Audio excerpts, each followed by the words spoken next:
Last year was even part of the school system. Was it 7? I don't think it was. Yep. Okay. So we'll go ahead and call to order this regular meeting of the Kitten City School District's Board of Education for March 17th. Roll call. Mrs. Heidinger? Yes. Mr. Ledley? Yes. Mr. Wingfield? Yes. Mr. Carmine? Yes. Mr. Hensel? Yes. Pledge of Allegiance.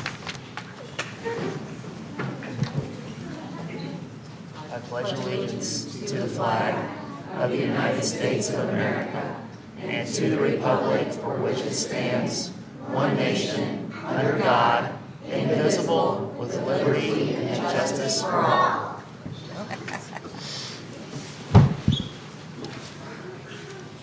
Okay, item number 3 is approval and/or correction of the minutes of the regular meeting held on February 10th. Do I have a motion to accept? Carmine. Thanks, Doug. Hansel. Thanks, Rodney. Vote. Mr. Ledley? Yes. Mr. Wingfield? Yes. Mr. Carmine? Yes. Mr. Hensel? Yes. Mrs. Heidinger? Yes. Okay, moving on to item number 4, student showcase. The preschool students from Kenton Elementary School.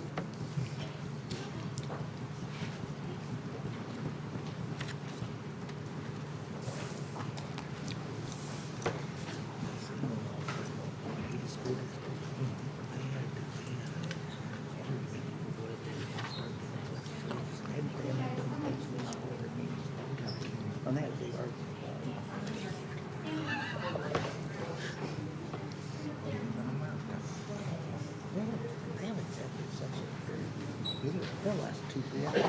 It's crazy. I said, we don't care. First time. I'm out of here. No, he says, he likes it. It's like, geez.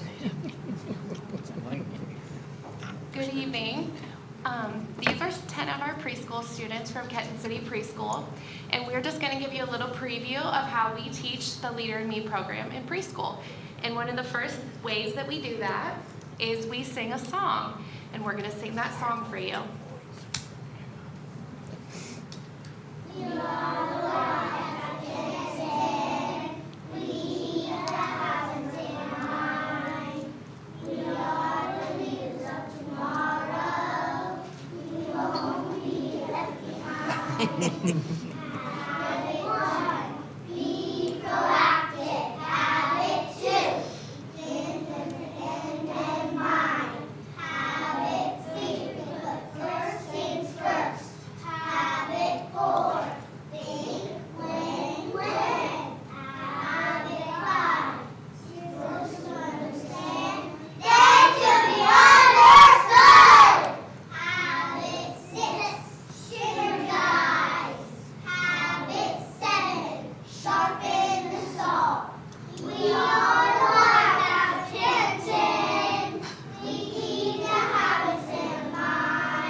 Another way that we teach the Leader in Me program in preschool is by encouraging leadership in the classroom through classroom jobs.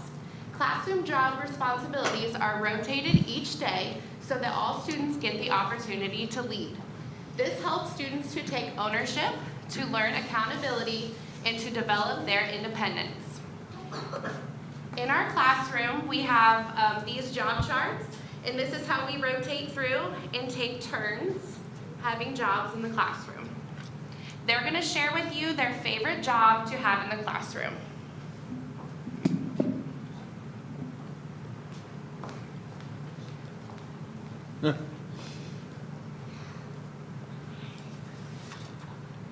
My favorite leadership job is to be the one dun dun. My favorite leadership job is the star mover. My favorite job is to collect the cards. My favorite leadership is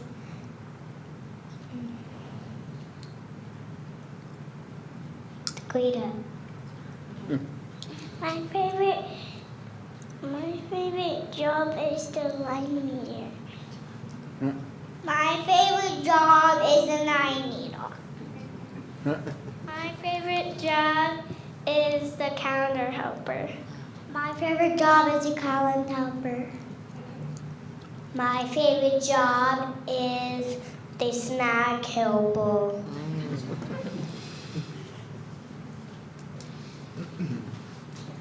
Thank you for letting us share our genius with you.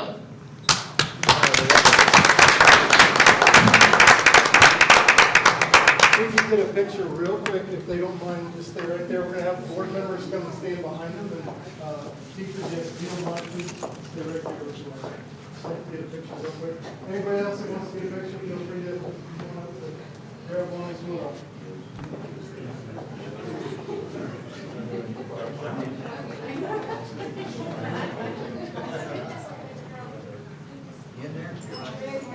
All right, you guys did a really good job. If you look up here real quick, ready? 1, 2, 3. One more time.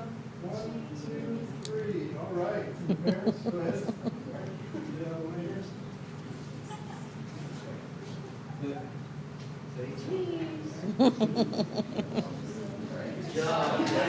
Nice job. Woo-hoo. Good job, guys. Good job. Good job.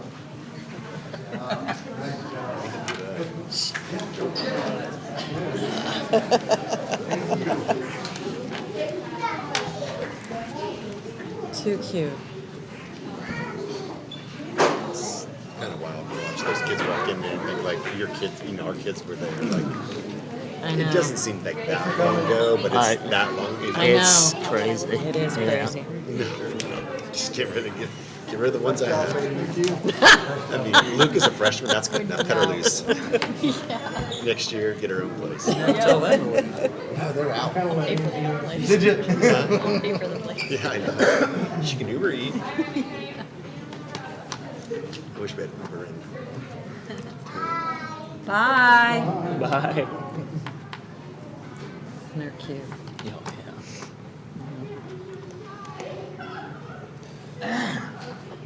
Okay, moving on to item number 5. Was there anybody signed up for No that? one signed up. Okay, thanks, Doug. Item 6, reports of treasurer. Okay. Couple things in the agenda here. On line 10E, we're just amending appropriations for those funds ahead of us. We did get some extra federal funds, so that's why you're seeing 10E and 10F. Some of those have been increased. And there is a transfer of funds from the general fund to the PI fund of $400,000. Again, that's to help provide for the upcoming building project items that, until we get our other monies released, we're using our PI fund money. Whatever we do come back from the building project will go back into the 003 fund to reimburse ourselves. In our interest earned for the project, in total between our LFI and local funds, we are at almost $3.3 million. And then, just as an item for the agenda on here, 10N needs to be increased by about $3,000. The quote didn't get sent to us till like late today after we thought we had a good idea of what it would be, but it's just an additional $3,000 on that, so we'll just increase that by $3,000 on 10N. And that's it. Okay, thanks, Joe. Moving on to, oh, wait, we have a Yeah. motion to accept that. Yeah. Yep. Heidinger. Wingfield. Vote. Mr. Wingfield, Yes. Mr. Carmine, Yes. Mr. Hensel, Yes. Mrs. Heidinger, Yes. Mr. Ludley. Yes. Item number 7 is the superintendent's report. Yeah, just a couple of things. You guys hopefully all got my, as Rodney calls it, my sonnet, all the explanations of things. But I wanted to highlight tonight those that are going to be recognized. That's right. That will be recognized, individuals for Alumni Hall of Fame. This will be recognized during graduation. You guys probably remember that in years past. But I wanted to make a little bit of a couple of comments here on the individuals, especially one in particular because we have some family members here. So if you don't know, Mark Ian graduated 1971 from Kenton High School. He ended up spending quite a few years coaching as a head women's basketball coach at Toledo and had a lot of very successful seasons there. But not only is he one of the most winningest coaches in the MAC, but also had one of the highest GPAs. Was always big on his girls doing well academically. One particular year, he actually finished second, or his team finished second in the country with the highest GPA in Division I. So he obviously, coached in a way that not just took care of the athletics, but the academics as well. But he also volunteers and has done quite a bit for youth organizations and things. And I'll highlight a lot of that at graduation. The other individual, or two other individuals, but one other one, John Jester, and some of you may or may not have known him because he graduated back in 1935, so it's been a while. But he was a board member for Kenton City Schools and helped with a lot of, I think they had a couple of a new elementary, maybe new middle school. There were several different projects that he was involved with, and again, I'll give a better explanation later. But he also was one of the co-founders of the Community Foundation, and as you know, the Community Foundation gives a tremendous amount of money to local projects and things now that we benefit from. Involved with the Boy Scouts, he also was one that helped to kind of start the decorating of the courthouse and that kind of thing here in Kenton. So there's a list, and I'll go through that better at graduation, but I wanted to give that. And then the last one that I wanted to really take a second here is David Sturgeon. So all of you probably are very familiar with David Sturgeon. 1959 graduate and served the Kenton City Schools for 37 years. Was a teacher, assistant principal, and eventually superintendent for a while. And that's awesome that he served our district for that long, but also the way that he served the rest of the community through whether it be Lions. I know he was involved with United Way. He worked for the Sheriff's Department. A lot of this even after he retired. And so just definitely somebody that gave back to the community and continued to give back to the community.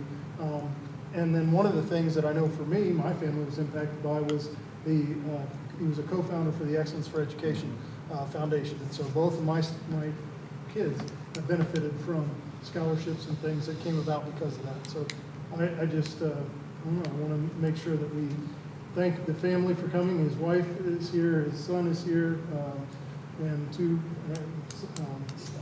yes, well, daughter-in-law and two granddaughters. So thank you guys very much for coming, and we're very excited. I'm super excited to be able to make this official during the graduation ceremony because there isn't too many people that deserves this any more than he does. So thank you.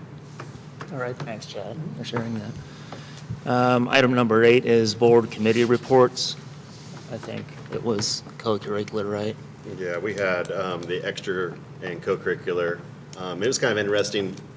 I never really grew up in the music side of the world, so I definitely got my eyes open to how that works. It was very fascinating. They took a look back at how successful they were this winter. They were extremely successful, and they're very proud of that.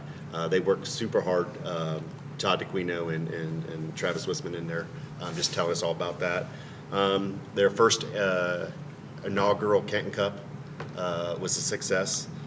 They have a lot of other events that they have attended and traveled to, and they were talking about how much success that they've had of that compared to the history of Kenton and how we are continuing to progress the whole music department into the right direction. That was really, the big talking points for there. Then looking forward, they spent a lot of time talking about looking forward too, and with the new PAC is a lot of opportunity there for that. They're planning future events. They got the second, they want to redo that Kenton Cup again next year. They also talked about some fundraising. And the one thing that I took away from that, they were talking about doing some fundraising, had a wish list, and I was shocked by some of the value of what it would cost to get like a trombone or something like that. I would have, if you would have bet me, I would have lost whatever the bet was because I would have never ever guessed that. So yeah, it's kind of interesting. See, they had a couple things on a wish list, some equipment there and then some equipment for the PAC. We also, Brett Purcell was there on the athletic side. There was some discussion about a Kenton Athletic Hall of Fame for sports. So we are working through that to see, and that may be something that pops through here later. All right, thanks, Brad. I just wanted to mention real quick, too, that I think it's just neat to recognize the band will be going to perform at state for their large group contest, and I think it's been a very long time since they've went and been able to do that, so I just wanted to make mention of that real quick. Yeah, I want to say it was 50-some years before last year, I think, when they got the Superior rating, and then they got it again. Yeah. If I'm thinking right, yeah. So, yeah, they get an opportunity to go to compete at state, so just congratulations to the kids and Mr. Wisman and Mr. Gibson and all them, all their staff and everything, so it's a really cool opportunity. I think we also need to recognize the girls' basketball team made it to district finals, had a tremendous season. Ended up, 19-4, 20-4, something like that. 21-4, whatever it was, yeah. So, I mean, one of the best girls' basketball teams we've ever had. And they played hard. I went to the tournament game up there and you were there. Yep. It just, things just didn't fall our way. So, but yeah, so congratulations to Jay and the girls. So. Yeah, thanks for sharing that, Rodney. I think it just goes to speak just here recently how there's just been a lot of really cool things going on, and a lot of good things that we should be proud of, and, been a lot of success stories, so. Well, we're sending how many kids did BPA Nationals? Right, I mean, it's. We won the state in BPA in an event, having how many kids go down to there. I just think anywhere you look around the school, from the kids here at preschool all the way through, kids that are in high school or even just graduated that are doing great things. And, There's. I think that you could highlight any way you look.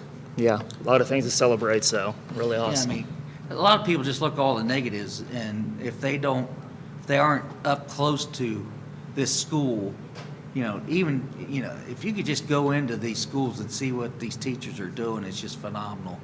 And, I was that way. I didn't know what was going on in there other than, parent teachers, my kids were in there. So it's pretty amazing what this school system's doing right now. So we should all be very proud, I think. Yeah, absolutely. Yep.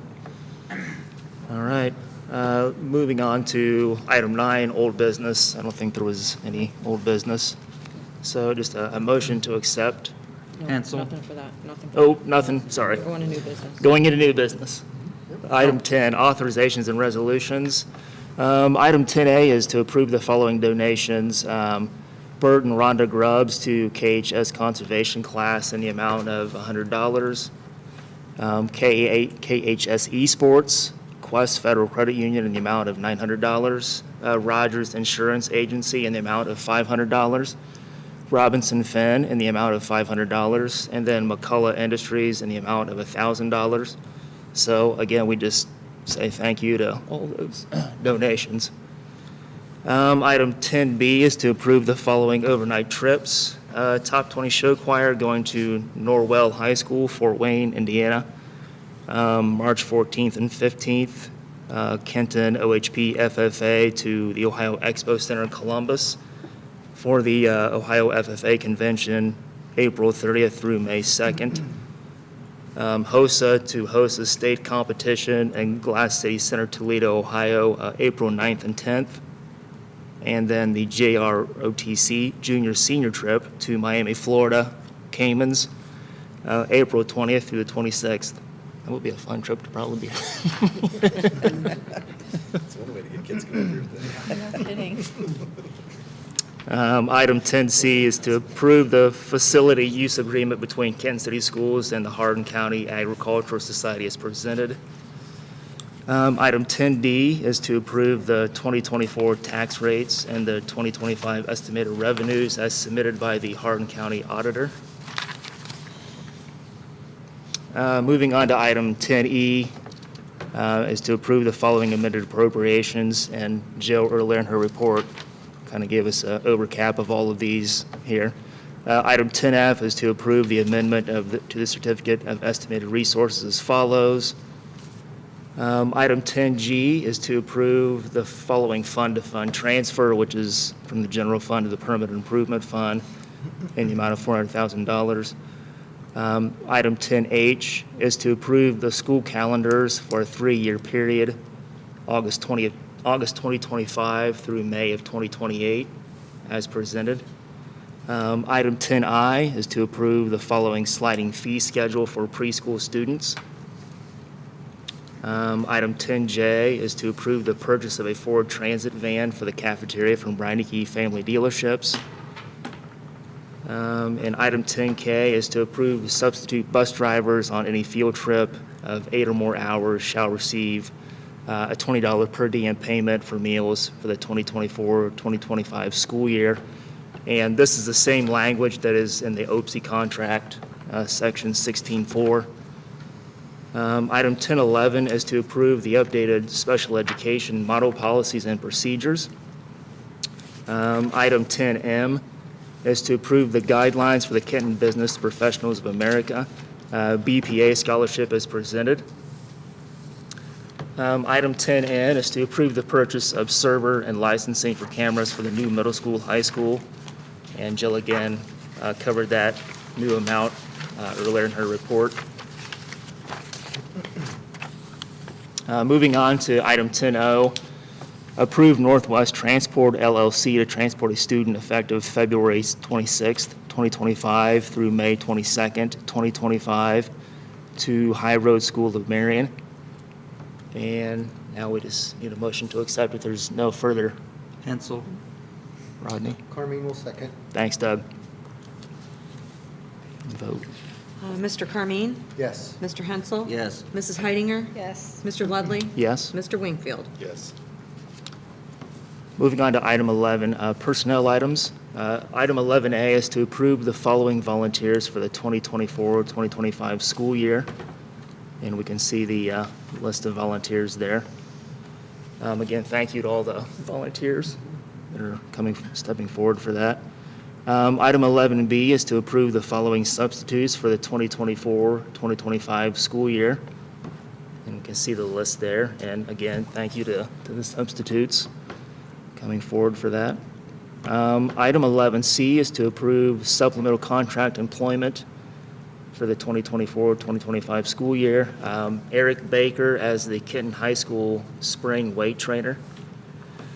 Item 11D is to approve the retirement resignation of Kathy Bishop, KES Educational Assistant, effective August 1st of 2025.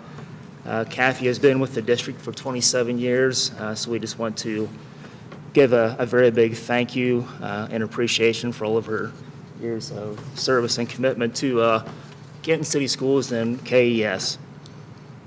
Item 11E is to approve Gina Shin, KES custodian second shift.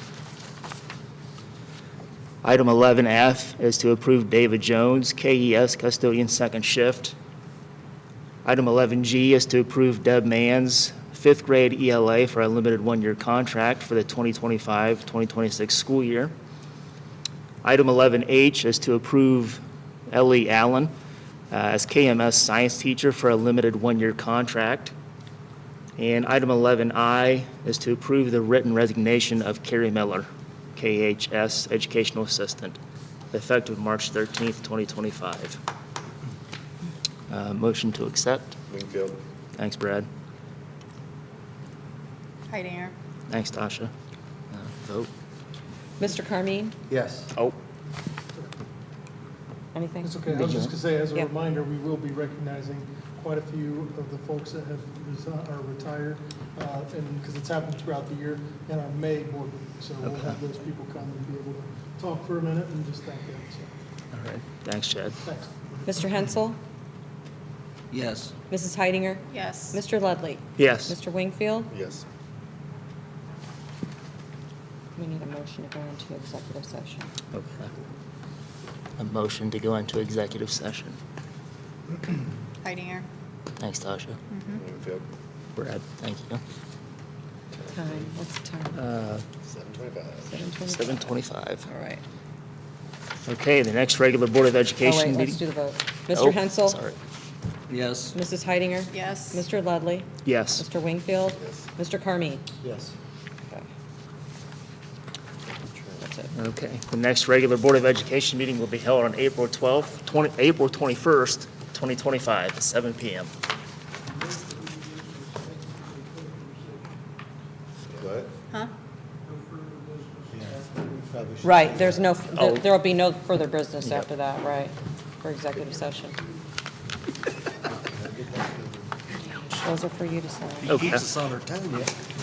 Is this your first meeting? Real quick,